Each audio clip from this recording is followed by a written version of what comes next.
एक समय की बात है। एक साधु अपने ज्ञान और तपस्या के कारण बहुत प्रसिद्ध हो गया था। वह अपने भक्तों को उपदेश देता और लोग उसे बहुत सम्मान देते थे। धीरे धीरे उसे अपने ज्ञान पर अहंकार हो गया। वह सोचने लगा, मैं सबसे बड़ा भक्त हूं, मेरी साधना से बढ़कर किसी की भक्ति नहीं है। परमात्मा की परीक्षा एक दिन भगवान ने उसकी परीक्षा लेने का निश्चय किया।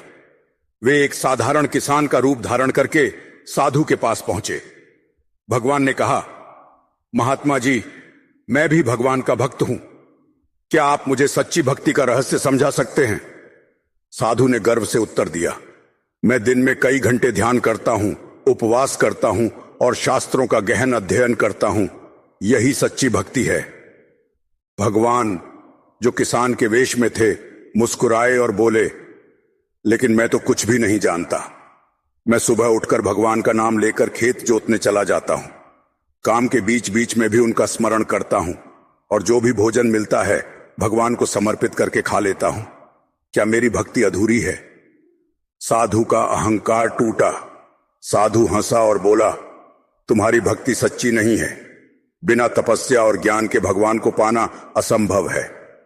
भगवान ने तब अपने असली रूप में प्रकट होकर कहा, हे साधु, सच्ची भक्ति न तो केवल ज्ञान में है, न ही कठोर तपस्या में।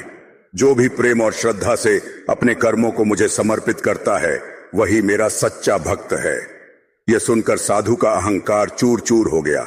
उसने समझ लिया कि भक्ति का सार केवल शास्त्र पढ़ने या उपवास करने में नहीं, बल्कि हर कर्म में भगवान की उपस्थिति को महसूस करने में है।